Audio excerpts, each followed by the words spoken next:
E a nossa conversa franca agora é com o advogado Leandro Cavalcante, especialista na legislação eleitoral. Vamos falar aí sobre algumas dúvidas que passam na cabeça de todo eleitor. Boa noite. Bom, nós temos algumas dúvidas. O eleitorado se pergunta muito. Lula foi preso. O PT diz que ele pode ser candidato, que ele vai ser candidato. Isso pode ou não pode? Boa noite, bem-vindo à Conversa Franca. Boa noite. Primeiramente, eu gostaria de cumprimentar os telespectadores e agradecer mais uma vez a oportunidade. Muita discussão existe quanto à possibilidade do ex-presidente Lula ser candidato ou não. Bem, a Constituição Federal, lá no seu artigo 14, ela prevê as condições de elegibilidade e as inegibilidades constitucionais e infraconstitucional. A inegibilidade infraconstitucional, que é previsto lá no artigo 14, parágrafo 9º, ela dá uma espécie de brecha para que uma lei complementar ela regule outros tipos de inegibilidade, que é justamente o que aconteceu com a lei da ficha limpa, que é uma lei de iniciativa popular, que é a lei 135 de 2010, e a lei da ficha limpa ela trouxe consigo algumas alterações que modificaram a lei de inegibilidade, que é a lei 64/90. E dentre essas modificações, tem a previsão de que as condenações em segundo grau, quem sofreu a condenação de segundo grau estaria inelegível, dentre outras possibilidades de inegibilidade. E com essa modificação, a princípio, quem sofreu uma condenação em segundo grau ou quem tem uma condenação criminal transitada em julgado estaria inelegível. Porém, como na Justiça Eleitoral e no nosso ordenamento jurídico, existem vários recursos para se discutir tanto a matéria eleitoral como a matéria constitucional da possibilidade da condição de elegibilidade ser aplicada ou não, ou inegibilidade constitucional. Então, eu digo o seguinte, ele pode ser candidato sub iudice, nada impede. Esse ano, até 15 de agosto, é o período do registro de candidatura. Registrou-se a candidatura. Depois de registrada a candidatura, abre-se o prazo de 5 dias para as impugnações, que teriam competência para impugnar o Ministério Público, partidos políticos e coligações. Se impugnaria o registro de candidatura e aí se recorreria da decisão, caso fosse impugnado ou não, e entraria na campanha sub iudice, como nós chamamos, por conta e risco. Mas preso, como fazer uma campanha? Como é que permite? A lei permite isso? Bem, a nossa legislação eleitoral, o nosso ordenamento jurídico não impede que o preso ele seja candidato ou não. Porque a prisão, ele não suspende os direitos políticos. Na realidade, a prisão é uma condição por um processo criminal que está sofrendo, e a condição dele estar preso não impede que ele, nem qualquer outro cidadão brasileiro, não exerça a sua capacidade eleitoral passiva, digamos, e nem a capacidade eleitoral ativa. Compreendo. Ou seja, não é o fato de estar preso que não pode ser candidato. Ele não vai poder participar da propaganda eleitoral porque não tem como se fazer de dentro da cadeia. Mas não impede que se registre a candidatura, tente registrar, abra-se o prazo de recurso e provavelmente vai haver impugnações, se recorre da decisão e faz-se a defesa das impugnações e faz-se a campanha sub iudice. Pode ser que mude o ordenamento jurídico após a eleição, pode ser que ganhe ou que perca e que mude. O que traria uma inegibilidade pode ser que se modifique dentro do nosso ordenamento jurídico e não seria mais uma condição de inegibilidade. Na perspectiva atual, o senhor acredita que é possível realmente se ter, até o fim da campanha, sub iudice, dessa forma como está hoje? Olha, eu sinceramente acredito, porque eu já participei de várias campanhas a nível municipal e já vi vários candidatos tentarem o registro de candidatura, não conseguir, se impugnar o registro de candidatura, recorrer e até o fim da campanha nem dá tempo sequer de julgar esse recurso. Então, ficaria sub iudice, ganharia e aí depois conseguiria um efeito suspensivo no eventual recurso. E hoje é prefeito ou governador, seja lá qual o cargo que se exerce. E bota para frente essa coisa toda, né? Rapaz, são as aberrações legais que nós temos. Mas, enfim... As brechas da lei. São as brechas da lei. Se mude a lei, né? É um negócio sério.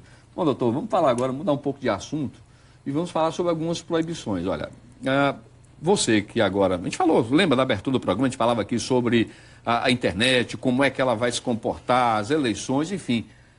E a gente tem visto, doutor Alexandre, uma série de notícias falsas, muitas vezes contra candidato A, B e C.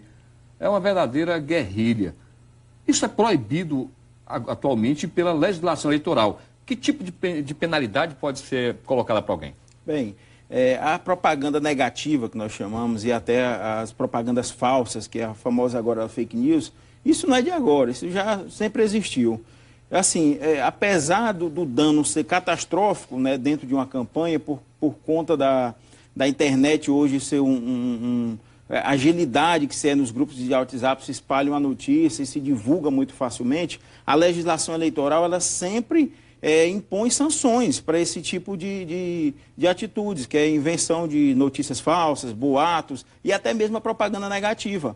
Existe sanção de multa, além de uma possível ação penal, por calúnia, infama, difamação, injúria. Então, pode haver a penalidade tanto na esfera criminal como na esfera eleitoral de multa. Pesquisa, por exemplo, pesquisa que não é registrada e ela é divulgada, ou seja, repassada por alguém.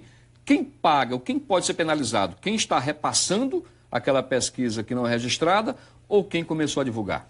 A pesquisa também, a legislação eleitoral, ela prevê uma sanção de multa altíssima. Eu acho que talvez seja a maior multa que existe dentro da legislação eleitoral, que é de 56 mil a 106 mil. É muito alto. E quem pode ser punido por isso é o próprio meio de comunicação que divulga pode ser punido.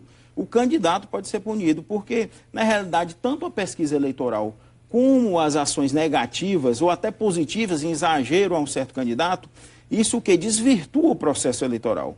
Porque aquele cidadão que vai lá exercer a sua soberania popular, que vai lá exercer o seu direito de cidadania com o seu sufrágio, com o seu voto, ele vai convicto de uma notícia, por exemplo, que pode não ser verdade. Sim. Ou seja, desvirtua a sua soberania. Ou seja, ele vai acreditando nos ideais de um candidato, alguém divulga uma notícia falsa, ele pode acreditar e desvirtuar aquilo ali. Então isso atrapalha o processo eleitoral e desvirtua o sistema democrático em que nós vivemos. Mas quem compartilha também está passivo de pena, né? Sim, está passivo de pena. Tem que ser observado, antes de você divulgar e repassar qualquer tipo de informação, você tem que observar a veracidade. Às vezes se torna difícil, mas faça um filtro. Veja onde está sendo publicado, de onde é que vem, se é matéria antiga, se não é. Então deve-se fazer um filtro disso aí para evitar uma punição e as sanções que a Justiça Eleitoral impõe ao cidadão e aos candidatos. Então, olha, você que nesse momento está acompanhando esse programa, essa informação é importantíssima. Então vai ter aquela desculpa de dizer, olha, eu compartilhei só. Você pode pegar uma multa que mais de 50 mil reais. Não é verdade? Está confirmado? Sim. No caso da pesquisa eleitoral é de 56 a 106 mil. No caso da propaganda negativa ou a propaganda positiva ou extemporânea, é de 5 a 30 mil reais, não impedindo de sofrer uma ação penal. Pois é, é bom deixar isso bem claro, porque às vezes as pessoas acham o seguinte, mas não fui eu que fiz, eu só compartilhei. E às vezes a Justiça Eleitoral não vai compreender dessa forma. Então fica esse alerta, é importantíssimo esse seu alerta que o senhor está colocando aqui, para que depois a gente não pode dizer, eu não sabia. Não sabia. A lei não entende dessa forma. E ainda tem os casos daquele que compartilha e ainda faz uma propaganda negativa em cima daquele link. Está entendendo? Podendo ser penalizado da mesma forma. É bom evitar esse tipo de constrangimento e fazer um filtro, uma peneira aí antes de se repassar qualquer tipo de informação sem saber a veracidade e a origem. É bem complicado. No caso de candidatos, por enquanto eles podem divulgar o que na internet? Porque a internet tem um caso peculiar, né? A propaganda ela só tem ali 45 dias, mas muita coisa vale já a partir de agora. Desde que foi lançado. Na realidade, pelo calendário eleitoral da eleição de 2008, já até baixou uma resolução do TSE, o registro de candidatura é até 15 de agosto e dia 16 já se pode fazer a propaganda eleitoral. Perfeito. E a partir do dia 30 de agosto a propaganda no rádio e na TV. Porém, nada impede que o candidato, não vou dizer que faça propaganda, mas que divulgue suas ideias. Não se configura a propaganda extemporânea antecipada. Significa na realidade, que o candidato que eles...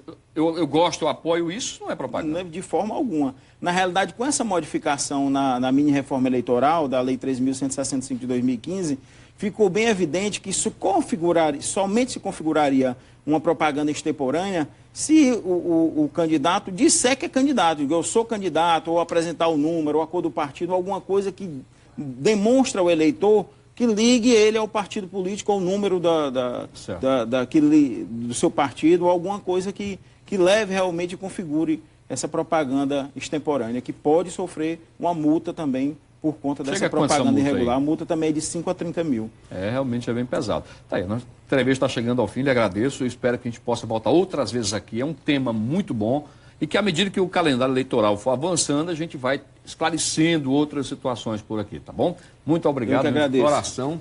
É sempre um prazer recebê-lo aqui.